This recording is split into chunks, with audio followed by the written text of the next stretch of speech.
नाम घेसे आवडीने भावे हरिनाम घेसे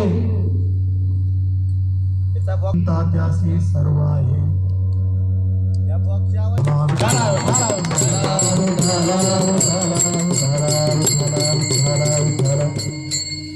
आता आज ठीक आहे बरं का. काल्याच्या कीर्तनाला तोपर्यंत व्यवस्थित करा, कारण म्हणतंय तिथं या असं क्या नाही चालत सिस्टमला. नाही पहिल्या दिवस मी समजू शकतो हे वखरान पासान जानुळ्यान ही पेरणी आज घेसी तुझी चिंता त्यासी सर्व आहे. नको खेद करू कोणत्या गोष्टीचा पती लक्ष्मीच्या जाणत असे. सकळ जीवांचा करीतो सांभाळ, सकळ जीवांचा करीतो सांभाळ, तुझ मोकलिले ऐसे नाही. नको खेद करू कोणत्या गोष्टीचा पती लक्ष्मीच्या जाणत असे. जैसी स्थिती आहे तैसा परी राहे, जैसी स्थिती आहे तैसा परी राहे. कौतुक पाहे संचिताचे, नको खेद करू कोणत्या गोष्टीचा पती लक्ष्मीच्या जाणत असे.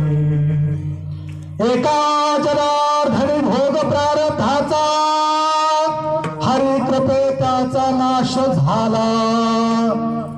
नको खेद करू कोणत्या गोष्टीचा पती लक्ष्मीच्या जाणत असे. विठाला विठाला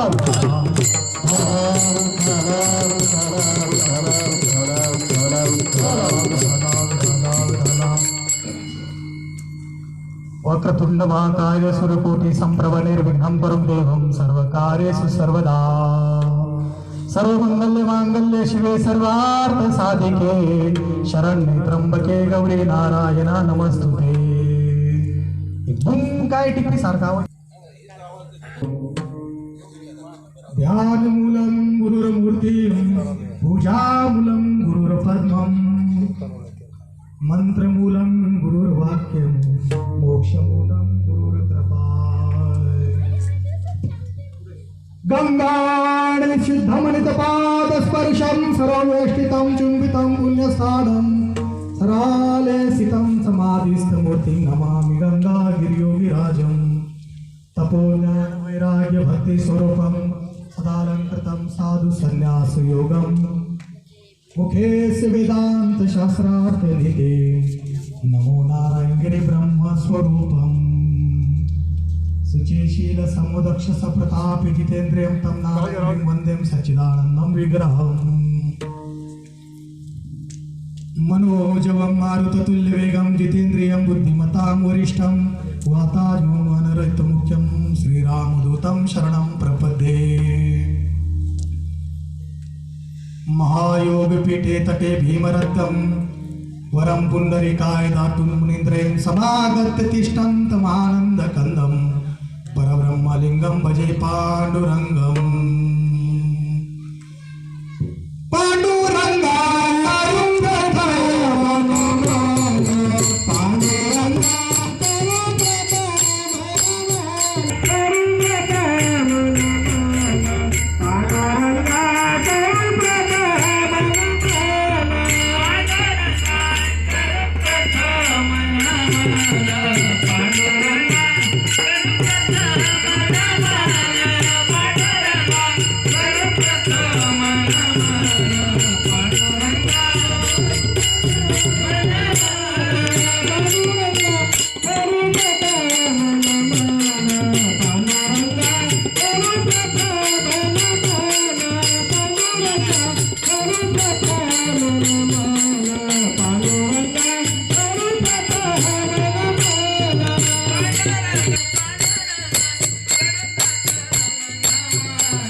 दुसरे चरण संतांच्या त्यांच्या कृपादाने कथेचा विस्तार बाबाजी सद्गुरु दास तुका. ओम नमो ज्ञानेश्वरा. ओम नमो ज्ञानेश्वरा.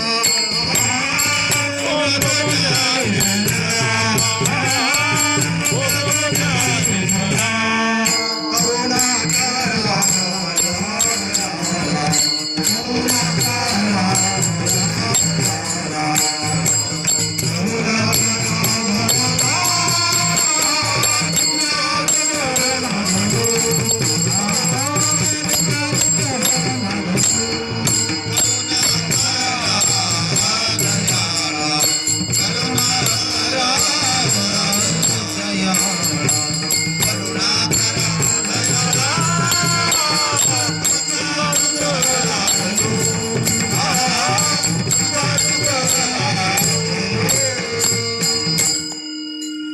ओम नमो ज्ञानेश्वरा. करुणा करा दयाळा तुमचा अनुग्रह लादलो पावन झालो चराचरे.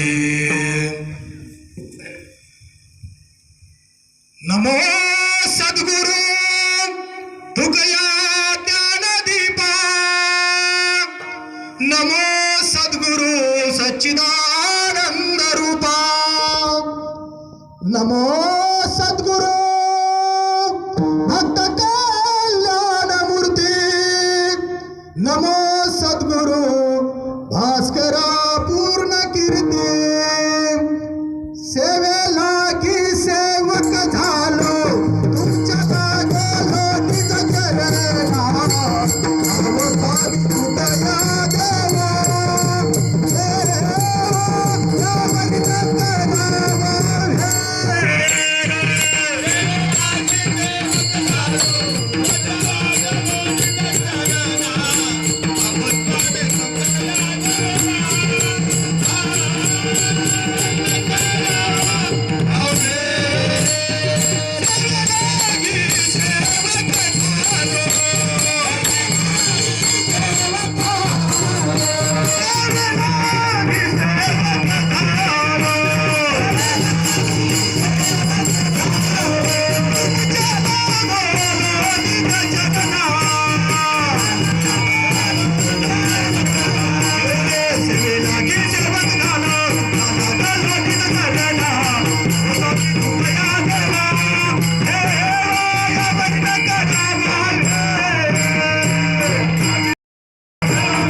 आवडीने भावे हरिनाम घेसी तुझी चिंता त्यासी सर्व आहे. नको खेद करू कोणत्या गोष्टीचा पती लक्ष्मीच्या जाणतसे. प्रस्तुत प्रसंगी प्राप्त स्थळे श्री क्षेत्र गणेशरायाचे या ठिकाणी सुंदर असं अधिष्ठान आहे. स्वामी समर्थ महाराजांचं या ठिकाणी सुंदर असं या ठिकाणी मंदिर आहे. आणि या असणाऱ्या महाडा कॉलनी, बरोबर ना, सगळी महाडाच कॉलनी. या असणाऱ्या महाडा कॉलनीमध्ये सुंदर सर्वांच्या असणाऱ्या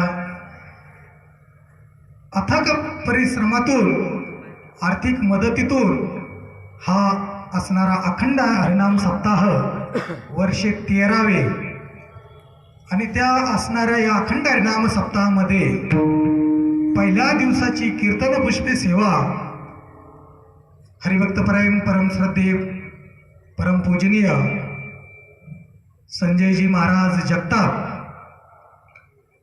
आणि सर्व कमिटीच्या वतीने या ठिकाणी मला आजच्या या कार्यक्रमाची सेवा भेटली आणि तुमच्या सर्वांचं या ठिकाणी दर्शन झालं. त्यामुळं माझंही भाग्य आहे, कारण आज या कोरोनाच्या संकटातून आपण सर्वजण निघून हे कार्य करत आहोत महाराज.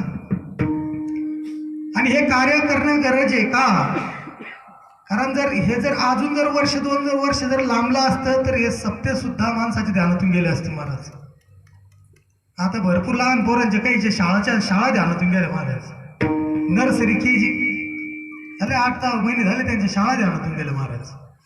तसं हे वारकरी संप्रदायाचं रूप या ठिकाणी सर्वांच्या सहकार्याने गेले 13 वर्षापासून आपण या ठिकाणी या लावलेल्या रोपाला आजपर्यंत खत पाणी घालून वारकरी संप्रदायाचं या ठिकाणी पावित्र्य टिकवलं. त्याबद्दल सर्वांचे अगदी सद्गुरू गंगागिरीजी महाराज भजनी मंडळाच्या वतीने, शिवाजीनगर वाळूच्या वतीने, सर्व या इथल्या असणाऱ्या म्हाडा कॉलेजतील भजनी मंडळाचे कार्यकर्ते मंडळींचं, कमिटीचं मनापासून धन्यवाद. आजच्या या कीर्तन पुष्प सेवेकरता निवडलेला अभंग सर्वांच्या पाठातील आणि असणारे पैठण निवासी जे श्रीमंतही आहेत, संतही आहेत आणि शांतही आहेत असे असणारे शांतीब्रह्म एकनाथ महाराज यांचा आजच्या या सेवेकरता निवडलेला 5 चरणाचा अभंग. विठाला विठाला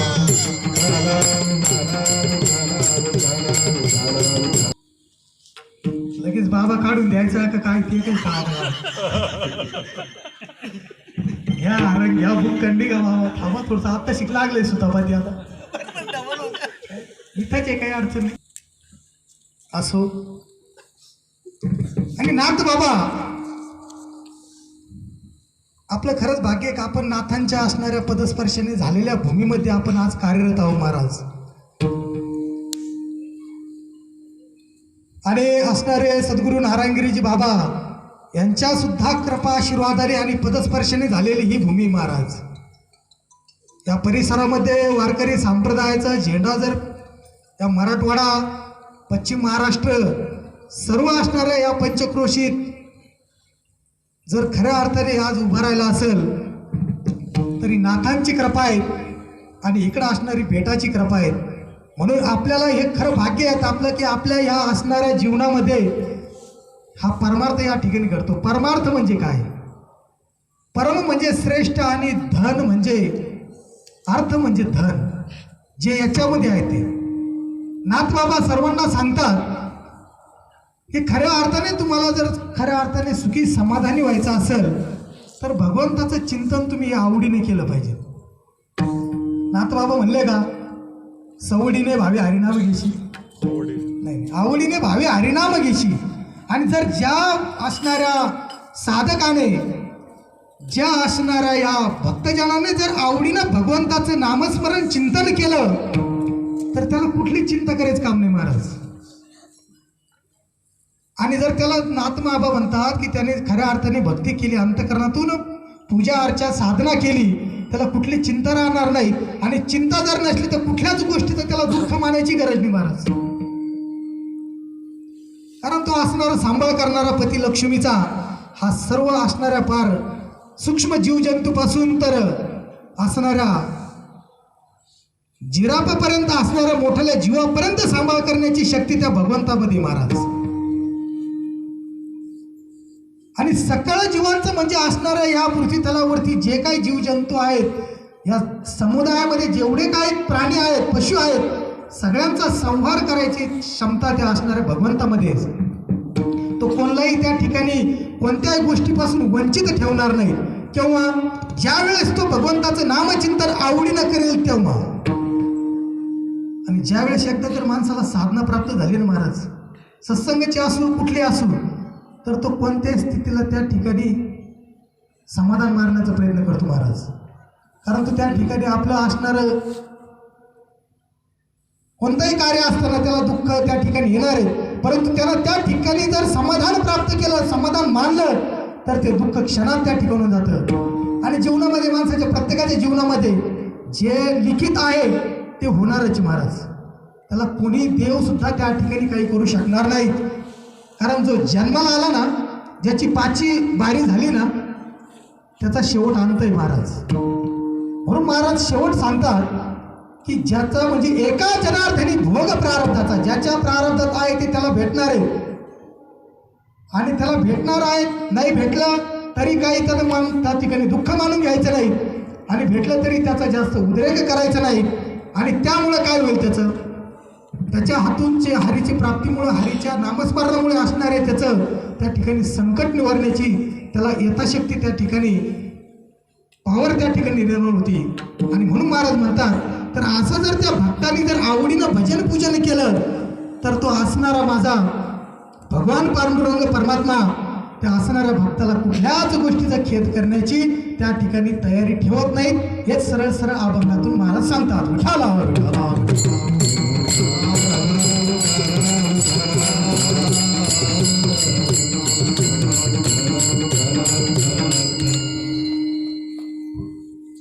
आवडीने भावे हरिनाम घेसी तुझी चिंता त्यासी सर्व आहेत. आता मला सांगा इथं सगळे आले ते मनाने आले का आवडीने आले हो का कोणी घेऊन आलं तुम्हाला? आवडीनेच आले ना, कारण सवडीचे अजून घरीचे आले मनाला गेले शानाला नाही तर बसले उन्हाला. तसं चालत नाही परमार्थामध्ये महाराज. परमार्थ हा आवडीचा आहे. आपल्याकडून ते उलट होतंय. आपण जे दुःखदायक आहे ना संसार तिकडं आपलं जास्त लक्ष राहत महाराज. आणि ज्याच्यातून आपल्याला मोक्ष प्राप्ती आहे हे समाधानाचं प्रतीक ज्याच्यामध्ये आहे. पैशाने सुख मिळतं बरं का काका, पैशाने सुख मिळतं आणि परमार्थाने समाधान मिळतं महाराज. आता आमचं भजनी मंडळ आहे बघा, अजून कोणी जेवलेलं नाही. जेवले महाराज तुम्ही नाही, पण बघा त्यांच्या चेहऱ्यावरती तेज कसे, ही आवड आहे त्यांच्यामध्ये, ही भगवंताने दिलेली त्यांच्यात पावर आहे. म्हणून ते आज इथं टाळ घेऊन फ्रेश उभे. त्यामुळं नाथबाबा म्हणतात तुम्हाला खऱ्या अर्थाने या जीवनामध्ये सुख समाधान प्राप्त करायचं असेल तर भगवंताचंच तुम्हाला चिंतन करावं लागेल. आता किती आवड असेल बाई. आता भजनी मंडळाचं बी आता थोडंसं शोकांतिकाच महाराज. परमार्थामध्ये अभिमान नकोय महाराज. अहंकाराचा वारा न लघु राजसा माझ्या विष्णुदासा भाविकाशी नामदेव महाराज म्हणतात. थोडसा सुद्धा परम आता इथं सुंदर सगळे आता थोडसा परिचय द्यायचा राहिला बघा. या ठिकाणी आमचे हरिभक्त परायण भागवत महाराज वा वा, नंतर बाळकृष्ण महाराज वा वा, आपलं मुरली महाराज, ते काका तर बोलत नाना. तसं रामपूरला एक चहाची हॉटेल होती. ज्या शेटनं जर चहा नानाच्या दुकानात सांगितला तिथून चहा कधीच येणार नाही. अण्णाच्या दुकानात सांगितलं तर चहा यायचा. त्या पोराला सांगायचं जाय नानाला चहा सांग, म्हणजे आता ते आठवलं बरं नाना मला. चांगलं आहे त्यांचं योगदान. आज या वयामध्ये ते अजून या परमार्थामध्ये त्यांच्यावर खरंच कृपा आहे महाराज. नाना धन्यवाद. आणि का म्हणतं ते बाहेर पाहते याच्यात नाचलं पाहिजे. इथं बिंदास नाचून तुम्ही परमार्थाचे कार्य तुम्हाला कोणीच काही म्हणणार नाही महाराज. नाचू कीर्तनाचे रंगी, नाचू कीर्तनाचे रंगी,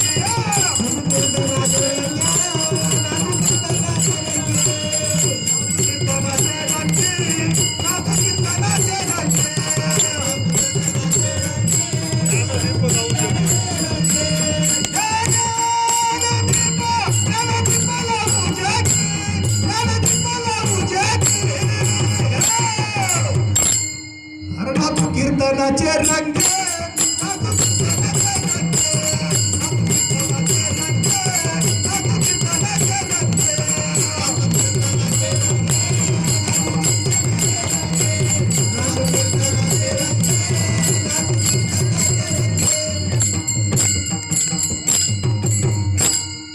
काय डीजी लागत होतं आपल्याला, काय डीजी लागत नाही महाराज आपल्याला. कारण डीजी पेक्षाही हे वाजवणं आणि याच्यात जर टाळा जर नाचला ना त्याला कुठंच व्यायाम करायची गरज नाही महाराज. जर चांगल्या हरिपाठात जर चांगलं जर तुमच्या फुगड्यानं जर कधी पावल्या चालल्या ना घाम निघाला ना फक्त पंक्तीवाल्याला मला सावध राहायचं. हाय घेत नाही महाराज. एवढं व्यायाम आहे काही फिरायला जायची गरज नाही. पण आपलं उलट आहे, इथं नाही नाचायचं. आपण रस्त्यानं मारलं की सारायच्या पुढं लगेच सकाळी सारायच्या आधी उठून व्यायाम का म्हणतो डॉक्टरनं सांगितलं. मरायचं घेऊलंय, मरायचं वेळ एवढं आहे तर मग एवढं करायचं की कामच नाही ना. असं भगवंताच्या कार्यामध्ये नाचलं पाहिजे, तन मन धनाने याच्यात नाचलं पाहिजे. तो करता कविता बघतोय महाराज. हो आता महाराज इतके लोक हुशार झाले. इथं आम्ही कार्यक्रमाला गेलो शेवट्याला. आता पत्ता विचारायचा, आता इथं सुद्धा कन्फ्यूज झालो मी. तारीख दिलेली, पत्ता विचारायचा, तिथं महाराज सरळ येऊ दे म्हणे गाडी. सरळ म्हणलं सरळ कुठपर्यंत? सरळ. बरं म्हणलं सरळ पण नाही, काही तिथं अशी काही खुणा असेल म्हणजे आपली तिथं म्हैस बांधली. आता याची म्हैस जर कोणा सोडून दिली तो काय करायचं आहे, याला कुठं पाहायचं. असे काही ॲड्रेस सांगतात महाराज, अवघडीत महाराज. तसं इथला ॲड्रेस फोन केला गेले भाऊ आले 8च्या टायमाला बरोबर इथं हजर झालो. मी वेळेचं फार बांधलेलं महाराज. 9 ते 11 कार्यक्रम शेवटेला होता, परंतु मी तिथं 9 वाजता डॉट गेलो. वेळेचं फार बंद, कारण आपण इंडस्ट्रीयलमध्ये राहणार माणसं आहेत आणि ज्याला वेळेचं भान कळलं ना तो जीवनात कधीच अपयशी होणार नाही महाराज. प्रत्येक गोष्टीत वेळेचं भान पाहिजे. व्यवहार असो, ड्युटी असो, प्रपंच असो, परमार्थ असो, कुठलंही. गाडी निघून गेलं हात दिलेत काय अर्थ आहे का मामा? तुम्हाला माहिती आहे आता 10 वाजता गाडी येणार आहे, 10:15 स्टॉपवर गेलं गाडी हाती लागली. तसंच जीवनाचं आहे. जीवनात येऊन जर आपण हा परमार्थ जर केला नाही, मग म्हातारपणाला मग बाबा माळ घालितो का? आता काय माळ घालतो? बार गाडी काढुडी करून चालला माळ घालला ना. त्या दिवशी कीर्तनाला गेलो महाराज. कीर्तन झालं ना, एक मावशी आली म्हणे बाबा. म्हणलं बोला ना मावशी, माळ घालितो का? म्हणलं हा घालितो ना. कोणती घालायची? काही रुद्राक्षाची घालीते, काही ताडे तोडे. नाही म्हणे आपल्याला तुळशीचीच घालायची. म्हणलं कोणला घालायची? म्हणे माझ्या सुनाला घालायची. म्हणलं का म्हणून? या बाय तिला 4 फिंदऱ्या झाल्या आणि आता 7वा महिना आहे. म्हणलं मग? म्हणे जर माळ घातली तर झालं पोरगा. आता माळ घातल्यावर पोरं होती का? असा जर परमार्थ असला तर कसं शक्य आहे महाराज? हे बघा मी सांगतो तुम्हाला, माळ घातल्यानं कोणाचं चांगलं होईल याची शाश्वती मी देत नाही, परंतु वाईट नक्कीच होणार नाही महाराज. पवित्र माळ शेवटी काय महाराज, शेवटच्या क्षणाला काय काढलं जातं? तुमच्या हातातले अंगठ्या काढले जातात. कमराच्या साखळ्या तर राहिल्याच नाही. राहिले का काय? हा, कमराच्या साखळ्या राहिल्याच नाही. अंगठ्या नाही, लाकिट्या नाही, कानात बाळा राहत होते. बरोबर आहे पहिलं जुने. हा, सगळं काढीत होते महाराज. आणि शेवटी पवित्र तुळशीची माळ जर असली यदा कदाचित त्या म्हाताऱ्याच्या गळ्यात माळीला कोणी हात नव्हतं, ती तेवढी जाऊ द्या सगळं म्हणत होते. ते काही म्हणत नव्हते की आमच्या नात्याची इच्छा होती बाबाची माळ घालायची. हा, सुंदर त्या ठिकाणी महाराज प्रमाणे ओ बांधुनिया देती यमाची हाती भूषणे घेती काढुनिया हो. बांधुनिया देती यमाची हाती भूषणे घेती भूषणे. महाराज सोन्या नाण्यात जास्त जीव गुंतू नका महाराज. सौभाग्यात चालली नाही हेच खरं सोनं आहे महाराज. आता लावली टिकली, टिकली तर टिकली नाही तर मी काही म्हणत नाही, तुम्हीच म्हणा. मला माहिती का, सीते मातेने ज्यावेळेस सिंदूर लावला होता ना, तर ते त्याचं प्रभू रामचंद्र असणारे मंदिरात गेलेले होते आणि फिरता फिरता त्या ठिकाणी हनुमंतरायात आले आणि हनुमंतरायाने बघितलं. सीते मातेला विचारलं, आई साहेब तुम्ही जे हे लावलं याला काय म्हणतात? म्हणे याला सिंदूर म्हणतात. म्हणे हे का लावतात? म्हणे हे लावल्याने माझ्या मालकाचं आयुष्य वाढतं. मग हनुमंतरायाने विचार केला, जर आई साहेबांनी नुसतं एवढं सिंदूर लावल्याने जर मालकाचं आयुष्य वाढतं, तर मी जर पूर्ण अगदी शेंद्राचं जर झालं तर माझ्या मालकाचं किती आयुष्य वाढेल. म्हणून आज मारुतीला शेंदूर लावतात महाराज. इतकं असणारं, इतकी भक्ती लागते, तितकं प्रेम लागतं. नामदेव महाराजांच्या हाताने देवाने नैवेद्य खाल्ला, आपल्या हाताने कुत्रे भाकरी खात नाही. खरं आहे की नाही? आपले तर पहा म्हणजे असं जर एखादं कुत्रं लईच येड्यावानी करीत असलं त्याला दरवाजाच्या अशा चिमटेच गुती देऊन टोला हाणते महाराज. नाथबाबांनी सांगितलं दया क्षमा शांती देते देवाची वस्ती. अरे त्यांनी नाथबाबा रामेश्वराला कावड घेऊन चालले असताना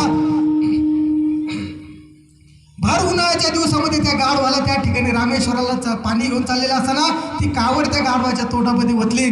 बाकीचे लोक म्हणे हे मूर्ख आहे, याला काही कळतच नाही, त्याला रामेश्वरला जायचंय, हे गाढवाच्या तोंडात पाणी ओतायलं, ह्याला बाजूला टाका. पण त्या नाथबाबांनी असणाऱ्या त्या गाढवामध्ये भगवान परमात्म्याचं रूप बघितलं. आपल्याही दारापुढं जर कोणी वारकरी जर आला ना, पुढं दिंडी थांबली तर दार लावून नका घेऊ, माय मावले हो, त्याला विचारा निदान पाणी द्या, अर्धी भाकर द्या महाराज. हे आपल्या थोडसे गाता आहे ना, हे थोडं राहिलेले आहेत. आपल्याला आता शिकून घ्यायसाठी थोडंसं कोरोनानं मोकळं ठेवलंय. हा नाही तर अजून थोडीशी लाट वाढली असती तर थोडीशी जर कधी या प्रदूषणामध्ये हवेमध्ये जर कधी त्याचा संचार झाला असता, काय याचं मंडपन, काय याचं शिष्टीमन, काय याचं काय बाबा, काहीच नसतं राहिलं बाबा. त्यामुळं हे भगवंताची आपल्यावर काहीतरी असणारी दृढ इच्छा आहेत, आपल्याला त्याचं कार्य करायसाठी ठेवलं, एवढं तरी भान ठेवा. आता हे बस झालं चौथा ताळ, मग अजून 5 वेळा पाणी मारीतून नळी गुंडळीता तसाच खाली येतो. हे सोडून द्या आता, काही खरं नाही राहिले आता जीवनामध्ये. कारण भगवंताने आधी कशासाठी दिलं महाराज?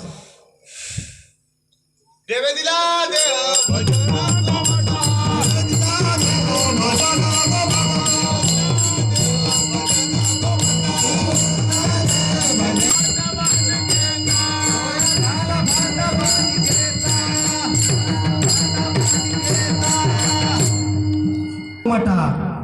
तोया झाला फाटा बाधिकेचा महाराज. संसार बाधिके महाराज, जास्त त्याच्यात गुंतून राहणं चांगलं नाही. कारण माणसाला फक्त आहे ना, आता 100 वर्ष सुद्धा आयुष्य राहिले नाही महाराज. त्याच्यातले बी आपले खऱ्या अर्थाने 40चे, 20 बैलेचे, 20 कुत्र्याचे, 20 गाढवाचे, असे करून 100 झाले. म्हणून 40च्या नंतर भलं येड्यावानी थर्डशिप, सेकंड शिप, फर्स्ट शिप, रात्रंदिवस ते कंपनीतच राहतं महाराज. कंपनीत नाही तर रानातच राहतं. त्याला 40च्या पुढे गेलं का बैलासारखं काम करू शकतो, हवी तिथं. पुन्हा त्याचं झालं की ते 60च्या आसपास गेलं, त्याची हाडे चालू होती महाराज.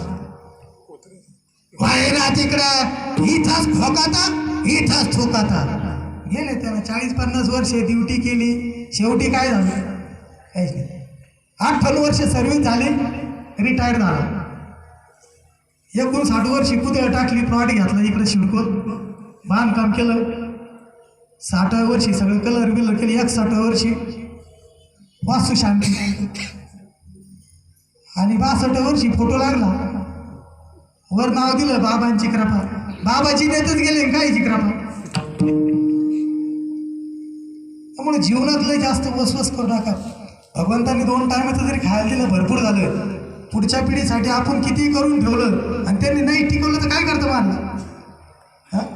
आताची यंग जनरेशन तर फार फास्ट निघालेलं आहे. आता मोबाईल शिवाय तर होतच नाही. प्रत्येकाच्या घरामध्ये मी तो म्हणतो कमीत कमी 1 लाखाचे तर मोबाईल सहज सापडते कानाकोपऱ्यात. तर ते जास्त दुःख देणार आहे महाराज. जे आता सोपं वाटतं ना, ते नंतर कालांतराने दुःखदायक ठरतं महाराज. आता आजचा या नाथांचा अभंग घेण्याचं कारण एकच महाराज, धर्मनाथ बीजीचा पर्व काल सध्या चालू आहे आणि आमच्या भामाठाण गावामध्येही स्वामी अरुणनाथ गिरीजी महाराज यांचं सुंदर असं त्या ठिकाणी यूट्यूबवर टाकलं तरी तुम्हाला कळलं. अडबंगनाथ संस्थान श्री क्षेत्र भामाठाण ते असणारे आमचे संजू भाऊचे भाचे बरं का. यांचं खूप मोठं भाग्य आहे. स्वामी अरुणनाथ गिरीजी म्हणजे जगाच्या कानाकोपऱ्यात आज त्यांचं शिक्षण फक्त 3री असेल मी तो म्हणतो. कसतरी नारंगीर बाबांनी अक्षराची ओळख करून दिली. आज त्यांचं सुंदर रामायण कथा चालू आहे. महाराष्ट्राच्या बाहेरही त्यांचे कार्यक्रम चालू आहेत. ही असणारी गुरुची कृपा आहे महाराज. इथं ग्रॅज्युएट जरी झाले तरी त्यांना आज पोथी पुराणाचं त्यांना हे राहिलेलं आहे महाराज. तुमचं कितीही विज्ञान पुढे जाऊ द्या, परंतु माझा संप्रदाय त्या ठिकाणी काम येणार. महाराज. कारण आदिनाथ गुरु सकळ सिद्धांचा, हे संप्रदायाचं बीज रोपला असन हे आदिनाथ गुरु आहे. आदि नारायण, मग ब्रह्मदेव, आत्री, भगवान दत्तात्रय आणि नाथबाबा. नाथबाबांनी काय केलं महाराज? 7 ते 8 वर्षाच्या वयामध्ये नाथबाबा गुरुच्या शोधामध्ये फिरत होते. आताचे 7-8 वर्षाचे पोरं मोबाईल मध्ये फिरते महाराज. दिवसभर एवढे ते अंगठणी लुटीत राहते, कुठं लुटीत त्यांची त्याला माहिती. एवढा जर माईचा जप केला तर खऱ्या अर्थाने त्याला नामस्मरणाची गोडी लागेल महाराज. 7 ते 8 वर्षाच्या वयामध्ये नाथबाबा फिरता फिरता फिरता या असणाऱ्या दौलताबादच्या किल्ल्यावर आले महाराज. आणि त्या आश्रमासमोर उभे राहिले. तेजस्वी बालक दिसलं त्या ठिकाणी बाबा. आणि तेजस्वी बालक दिसल्यावर जनार्दन स्वामींनी बघितलं की हा नक्कीच काहीतरी सत्पुरुष होणार आहे. आणि त्या बालकाला बघितलं आणि त्या ठिकाणी नाथबाबांनी त्या जनार्दन स्वामीचं दर्शन घेतलं आणि मुखातून शब्द निघाले, अवघे चित्रैलोक्य आनंदाचे आता चरणी जगन्नाथा चित्त ठेले. माय जगन्नाथ बाप जगन्नाथ अनाथाच नाथ जनार्दन. एका जनार्दनी एकपणे उभा चैतन्याची शोभा शोभत असे. अशा त्यांच्या असणाऱ्या अंतकरणातून शब्द फुटफुटले. आणि जनार्दन स्वामींनी हात ठेवला, आजपासून तू माझा शिष्य आहे. इतका आनंद झाला कारण गुरुच्या शोधामध्ये फिरत असताना त्या ठिकाणी ते 50-55 किलोमीटर पायी आलेले. आणि मग त्या ठिकाणी त्यांनी दीक्षा घेतली. सुंदर नामचिंतनक चालू झालं त्यांचं. परंतु एक दिवस जनार्दन स्वामींनी सांगितलं होतं, माझ्याकडे फक्त इथं भगवान दत्तात्रयच येतात. आणि एक दिवस भगवान दत्तात्रय त्या ठिकाणी आले. परंतु त्या ठिकाणी आले आणि मग जनार्दन स्वामींनी त्यांचं स्वागत केलं, दर्शन घेतलं. तरीही नाथबाबाला कळालं नाही. आणि ज्या वेळेस नाथबाबा लहान होते, घरात सेवक म्हणूनच काम करत होते, असे बाजूला असताना जनार्दन स्वामीला दत्तात्रयाने एक कटोरं दिलं महाराज. कटोरं, लक्ष द्या बरं का. आपण खूप भाग्यवान आहेत. आपण आपल्या महाराष्ट्रामध्ये